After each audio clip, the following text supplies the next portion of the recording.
Hey, what's happening? Welcome back to the permission statement. Guys, I don't know how many of these different circumstances I go through to include the ones that are going on here in Napa in the current. And man, it's permission statement, permission statement, permission statement. But don't worry, right now we're going through a lot of the toxic enablers and the detrimental permission statements, but we're going to bring forward the people who also endured hardship but chose to use the hardship as a permission statement or permission to do something good. So right here I'm at Napa County Juvenile Hall again. This is where that court date happened on May the 1st. Started over at the old courthouse in downtown Napa, Department C or 3, excuse me. No, it might be C. Well, yeah, I can't remember. Yeah, I think it's 3. But that day we had the hearing about my request to amend from dissolution of marriage to annulment, because the respondent in this issue was a case manager in San Diego, had Marvin Mace Jr., aka Cheddar Bob, on her caseload in San Diego. And when you go to the zoo, I know they have signs that says don't feed the animals. And I reached out to the halfway house so I could do an interview with them, because there's laws in place for contractors. But I know if you're a case manager or if you're a contractor employee, contracted by the BOP, I'm sure there's a sign or something in the writing in the contract. You're not supposed to fuck the inmates, just like you ain't supposed to feed the animals at the zoo, right? So that relationship was inappropriate from the jump. And then, so on May the 1st, we ended up over here to request that amendment, and the judge approved my request for the amendment. But before that, I had received notification from the respondent's attorney, Gregory C. Winter, and it stated, I'm paraphrasing, but I'll read it to y'all so you can hear what it says word for word. It says, at the advice of counsel, she filed for annulment from Marvin Mace, trying to make herself out to be the victim, like as if her and him didn't enter into that together. And I'll explain why. And that all came out on May the 5th. So May the 1st, we're here. The request gets approved. But a few days before that was when I received notification that they had been working on this since like February on the sneak, right? And didn't let me know until just a few days before. So I had to scramble that day when I got the approval to apply to amend from dissolution of marriage to annulment. And so I had to scramble to file a joinder to be joined to that action, because she was the petitioner in that matter. Marvin Mace Jr., aka Cheddar Bob, was the respondent. And she said that she served him, but that they don't anticipate that he would be showing up. And they kept saying that. And so on May the 3rd, I got all the stuff in. I was able to serve her. It took a while. I had to move a bunch of mountains to get it done. But I showed up over there, I think it was courtroom 6, with the commissioner, Robert Stamps, and pleaded my case. Now, that day here, we came over here because we couldn't get it done in the morning, so the judge says, I got some time, but we got to go to Juvenile Hall. Gregory C. Winter says, Your Honor, I'm not going to be no party to that action over there. But on the 3rd of May, he shows up to do a special appearance for her and everything, and he argues adamantly that I shouldn't be adjoined, that there wouldn't be no harm to me, blah, blah, blah, in this other matter, which is horse shit, man, because if you don't have an attorney and you're fighting against an attorney, you're not going to come out very well on the other end of that, and they've been stalling and dragging their feet and trying to pull every little maneuver and shindango that they can try to pull out of a hat since the beginning. And this was their next one, because they wanted to try to cut me off at the pass for the annulment, because I just didn't want to be married to this person anymore. I mean, I loved my wife, but it's like, enough of this shit. So that was what should have been afforded to me, because I believed in the marriage. I believed in the marriage to be true and correct, but it wasn't. She was married to Cheddar Bob, Marvin fucking Mace, right? So the judge says, okay, I'm going to take this into account. We're going to come back on the May the 5th. So that gave me time to go file a petition or declaration, with a bunch of the supporting evidence, the police report, the notice of asset forfeiture from the Drug Enforcement Administration that has a handwritten notes on there from Marvin Mace, the newspaper article from his arrest with his first wife, and so on, right? So because on May the 3rd, they said, no, he ain't going to show up. We know he's not going to show up, which, how would they know he's not going to show up? Because they were working in cahoots with them. The petitioner, the respondent in my matter, but the petitioner in that one had contacted Marvin Mace and was working with him. So they're saying he's not going to show up, expecting to just get this all done with through that means. Like, oh, he didn't show up, so he didn't respond, which is interesting because she didn't respond to the dissolution of marriage and ours for over 10 months. And I was denied my default. But they were going to give it to her. That was their expectation, was that she be granted that because Marvin Mace wasn't going to show up. But on the 3rd, he allowed me, on the 5th, he allowed me to be joined to that action, and we proceeded forward. But since I didn't have to serve Marvin Mace, he wasn't aware of everything that was, all the exhibits that were already sitting before the court. So when he tried to lie, I was, like I said, Your Honor, I requested to Robert Stamps to impeach him. His credibility should be shot because he tried to lie multiple times. But that all started right here. But where we're at right now is Juvenile Hall. And this is where my journey started. Like I said, I got arrested when I must have been 13 years old. I was already a runaway. I had to make a decision between choosing violence to solve the problem as an abused child or to run away. And that's what I did. I ran away. And so I was living out on the streets. I carried nunchakas to protect myself. And I was practicing in front of in an apartment complex, and somebody called the police. A friend of mine gave me a ride. We stopped at 7-Eleven. Well, it used to be 7-Eleven, and it used to be Taco Bell right there. And then the police showed up, and they were like, hey, man, we're not tripping. Like I said, it's not a big deal. You weren't hurting nobody. So, but then they asked me where I lived, and then that's where it came about. I had told them I was a runaway, and so then they're like, yeah, well, we're gonna arrest you just for that. But nunchakas are considered a deadly weapon, so that's what I was arrested for, unfortunately. And no, I don't have no ill will towards them or bitterness. They were just trying to protect me because they're like, hey, this kid's a runaway, and it wouldn't be right for us to just let him go out there and run away and something happened to him. So they took me into custody. I ended up in Juvenile Hall, which is right there. That's the old Juvenile Hall. This is the new Juvenile Hall. This is the new facility. So this is where the juvenile court is. That's the actual Juvenile Hall over there. It's a new facility. So the old one shut down. And so that's where that journey began. When I talk about CYA and the Army, Gladiator school and everything, it started right here with that decision that those two officers made to take me into custody. Because then my father was living in San Diego. My mother was living here in Napa. I was with my stepdad. And so because my father had custody, they sent me to San Diego. So you start off, and I always tell people, like, look, when you start off into that environment, it's predatory. And this was the original Juvenile Hall. It's now closed. This is where I was sent right here.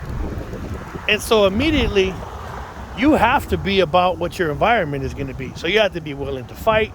You have to be willing to do whatever. So, there, see the old building? That was it right there. So there's going to be juvenile gang members. There's going to be juvenile offenders. Now I was just a runaway, but you're going to be in there with people that may be on a different level. And like I said, this is Napa, but there's still people that are about it, or about whatever. So like I said, you have to step your game up. But that was only here in Napa, so this was only the beginning. They had to transfer me to San Diego. So this is the old Napa Juvenile Hall where the journey began. And you get to San Diego, or if you go to LA Juvenile Hall or any of those other counties, it's a whole different ballgame. And now it's like anything else. You're going to be stepping into a whole higher caliber of juvenile offenders. Same thing with youth authority.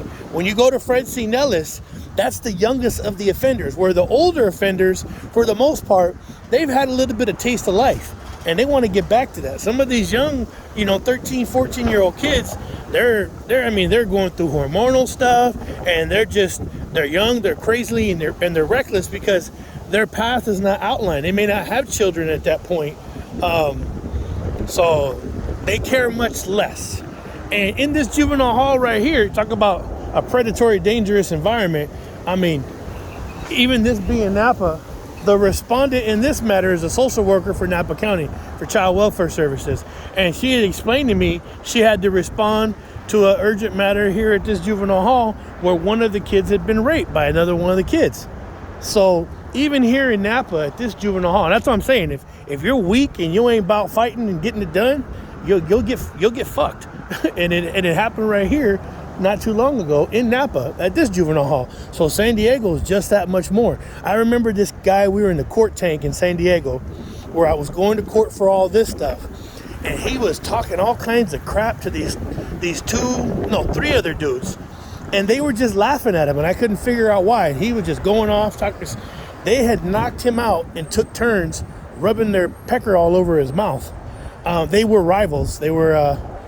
I'm not gonna say the guy's name. He's known in San Diego, and the other guys are known too. It's two graffiti crews, so I'm just gonna leave it at that. But he was talking all kinds of smack to them, and they just like, you can say whatever you want, but we knocked you out and rubbed our dicks all over. They took turns rubbing their dicks all over this dude's mouth. So I was like, damn, and I was just went about my business, just minding my business, but that's the kind of environment juvenile hall can be. It can be rough, it can be predatory, and then you get to YA, it's a whole different level. And so throughout your younger years, whether you're going to placement, to camp, to all these things, you always know that YA is the end of the line for that, which they don't have California Authority anymore, but they had it back then. So if you were in a program, Thunder Road, Our Family, Campo down in San Diego, ABR, Arizona Boys Ranch, Vision Quest, there was all these different programs, right? And so this was usually the start, and that was the place where they tried to give you opportunities to not end up in California Youth Authority, because that's when it gets rah-rah, right? So I went to Our Family. I came back here, went to that program, graduated from Our Family, was able to gain a lot of wisdom and insight because that program was co-ed. It was adult and juvenile. So you're able to speak with people that are much further along in their addiction or sufferings. People had already been to prison and all these different places. So they had wisdom to share with you. And so that was beneficial to put that inside of my Rolodex as a youngster and pack it away for later. Because later on in life, when things became more, to the next level, I was able to access that wisdom and that life experience, not only my life experience, but their life experience and suffrage. And it was helpful, if you let it be. So, but that all started right here. And then eventually, like I said, foster care, go to San Diego, and then get wrapped up with my friends, and things happen down there in San Diego. Like I said, Highland, Gunplay, TJ, you meet people along the way. But then eventually I was sent to Youth Authority. And when I was getting ready to go to Youth Authority, everybody knows what it is that's on that chain bus. The kids, we were picked up at I think 1,000 and 1,400. Those are the two units that are getting ready to go to YA, and everybody knew what it was. Even the tough guys, man. Even the young tough guys knew it's like, okay, now we're going into the next level, And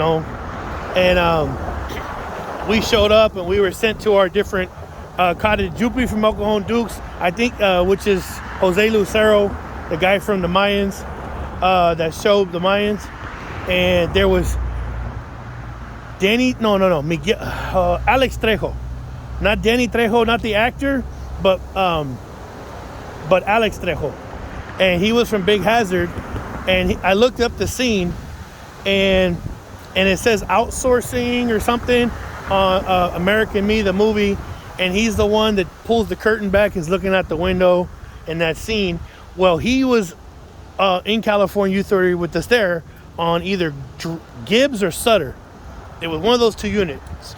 Myself, Muggsy from Carlsbad.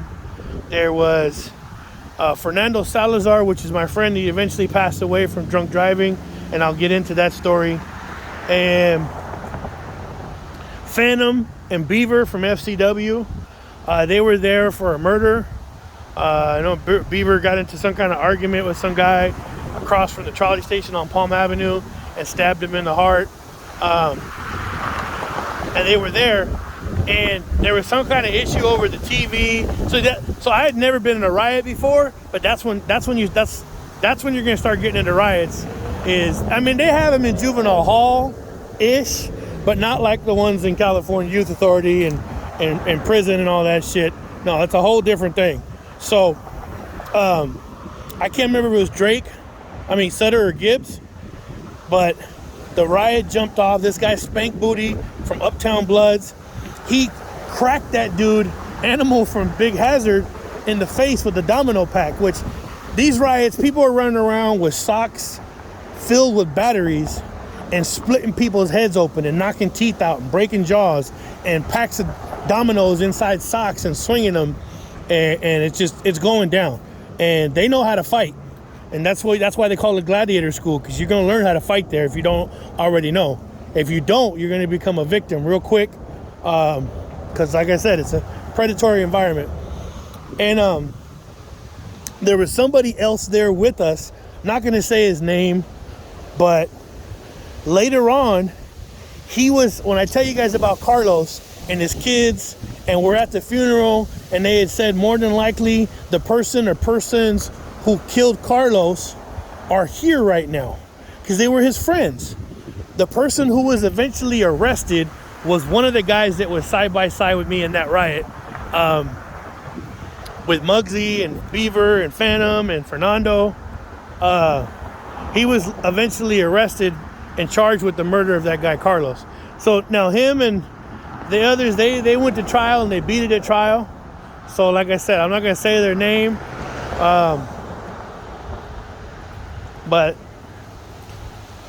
the bizarreness is all that started right here. Boom. Juvenile Hall, runaway kid, Paranunchakas, goes here, gets sent to San Diego, meets people, gets sent back to Napa, goes to our family, meets more people, goes to foster care, then goes to San Diego, then links up with a group of people, gets into all kinds of wildness, and then eventually goes to California Youth Authority, meets more people.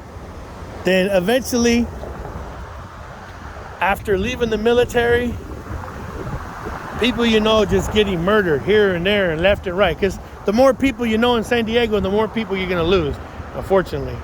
But it all started right here with the decision that those guys made, those two officers, to take me into custody because I was a runaway kid. And I was a runaway kid because I was escaping the violence of my family that started multiple generations before me with Ernst Heiss, and was handed down to Robert Heiss, and then Robert Heiss, down the road, and that's where it led to. And then I go to the Army, and all that chaos from Gladiator School, all that gets unlocked at Fort Benning, Georgia. And anybody that was there that was with me, the ones that are here, will tell you, man, it's like, yeah, I'm not exaggerating. It was like I understood what the task was and what our job was the more I read. And so it's like all that chaos and the Gladiator School and the hurt and the pain, it just got unlocked at Fort Benning, Georgia, 254, home of the male foot. Then I showed up in Germany, and people would try to do harm to my brothers, and they'd get it, and the monster would come out, and it's that child, it's that protection measure that was created by the harm that was done to me as a child here in Napa County, by the people that were just beating the fuck out of me, and all the people that should have protected me that didn't, that were partaking in it, the enablers, the toxic family members and their bullshit fucking excuses, and the cowardly men in my family who stood by and did nothing. So that all came to a head. Go to Germany. Then I did crazy fucking shit in Germany and all over Europe. And the brothers that came along with me, we made our way across Europe and made our presence known. And eventually, some of those brothers would die. Big Chile dying in Afghanistan. But before that, having been fortunate enough to stand side by side with some of the most awesome soldiers, men that you can imagine, true brothers, man, true brothers, that, like I said, you think about that, think really hard about that if you have children right now and you had to make a decision between you never seeing your child again and your child suffering, not seeing their parent at graduations or when their children are born, and that those individuals, I'm not saying that Big Chile, he had really a choice. When the rocket came in, it chooses who it chooses. It took him and two other people. But if you know Big Chile and the people here that are here who do know him, he would have made that fucking choice. And so would these other fucking brothers, because they've proven themselves again and again. And so to be part of that brotherhood, a brotherhood that would not fail you, man, whoo, you walking with giants right there. So to have met these men and then later on lose them. And what we did, we were sent to defend other people. And man, that's such a powerful feeling. When you go and you go with other brothers and you go to the other side of the world where people are being harmed, and you stand in defiance of that, and you say, we shall not allow this to happen. We stand steadfast as peacemakers, as warriors, whatever it's gonna be. Man, it's an awesome experience. So I left feeling like, man, you feel on a whole different level. But then later on, my brothers would be killed, and that hurt. And I became consumed with anger and vengeance, the desire for vengeance. And so when all these people that I knew and thought were good people were out hurting people and other people I knew, I gave myself permission to again be the peacekeeper, to again be the warrior, to honor my brothers that are over there dying. I made a decision, and it was to stand strong, stand in the face, stand in the stream, to go against the water. And I went out there and I made some enemies. So I made enemies with dangerous people, obviously. I mean, look at what I'm fucking telling you guys about, the shit that they've done. And at the time, I felt that was my calling, because I didn't have a family. And I was like, my brothers are dying, they're doing dangerous shit, so I got to do dangerous shit to complement their sacrifice. And so I stood up for people that probably wouldn't even stand up for themselves. And in hindsight, probably shouldn't have done that. But if I had not done that, I probably wouldn't have a son right now, because it could have just altered my path enough to where, or at least my son wouldn't be the son that I have. I don't know. I don't know if I would have had a child, but sometimes those negative life experiences, if you remove them, they also would remove the positive life experiences. But I have to walk understanding that I made a decision. I gave myself permission to do what I did. And the people that I face off against with here in Napa, they're enabling this person that just completely disregards that history and that truth. And that became too much for me. I started seeing it for what it was. And now I'm in this terrible conundrum with these people here in town that wield all this power. But they are dysfunctional as people, as evident by their decisions that they make. And I don't want that anywhere near my son. To include my own behavior, I have a responsibility to do better, because this is where I started out right here. I started off as a kid, as a runaway, escaping. Like I said, my son's not going to be beaten or abused or anything, but I'm not going to let people get drunk or fucked up or do drugs or do stupid shit in front of my kid. And anybody that's like that, whether anybody in my family, I separate that shit. And the expectation that I had of my spouse, the respondent, was that she would do the same thing, because collectively, I mean, you ever the black sheep of the family? The whole sheep is black sheep. I mean, the whole family is black sheep. They're a mixed up bunch. And they all have some wonderful characteristics and everything, but her and I have a responsibility to protect our child from all that madness. And she wasn't doing it. And now she's wielding her power, and it sure feels like Napa County has a vested interest in allowing her to do so because they didn't understand her past. And so they gave her the power and the strength to go out there and do all this shit and tell other people what they can and can't do with their children, and safety plans and removals and immediates. And yet she was still, after all that motherfucking achievement and upward mobility, she still let the fucking same toxic people into our life, into the orbit with our son, because they're my friends. And then she goes makes friends that are just like the old friends. And then their behavior has to be justified too, because they in turn justify her behavior, because who are they to judge because of the shit that they've done? But that's not fair to my son. That ain't fair.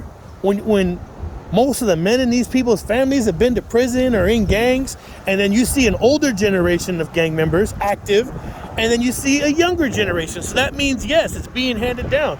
And I ain't letting that happen. Fuck that, man. My son's not gonna think fucking gang members and murderers are the good people, that they're the victims. That, oh yeah, no, the victims aren't the victims of murder and all that shit. No. It's the people who do the killings. Because, yeah, get the fuck off the gas. So that's what I'm up against, is an army of enablers. And unfortunately, they're interwoven into this county and these agencies that aren't like that. They're trying to fight the good fight, but in order to fight the good fight, sometimes you gotta let people in that come from that environment, because they're gonna be good at it. But you gotta let that shit go. But that doesn't seem like what's happening here. So let's bring the truth to the surface. Show these people who you guys really are. You guys want to try to take my son away from me by sending somebody into a courtroom on an ex parte hearing that's a lying piece of shit that I can prove through text messages that they ripped me and my family off. And then they try to have an ex parte hearing to take away not just the 50% that I'm left with, but take 100%. And then you bring Marvin Cheddar Bob fucking Mace into court and try to lie, the heroin and meth dealing gangbanger fool from San Diego. You bring him into court, man, it's just been nothing but it's been a non-stop gaggle. But it all started right here. It started here. It put me on this crazy fucking path that went to Germany, Georgia, Texas, Mexico, Amsterdam, Germany. Now I'm back here in Napa. I came here for peace. To get away from the very chaos that just, yeah. And now I find myself at war with these people. Not war by violence, but I'm going to use every constitutionally protected right to shine a light on what's going on here in this county.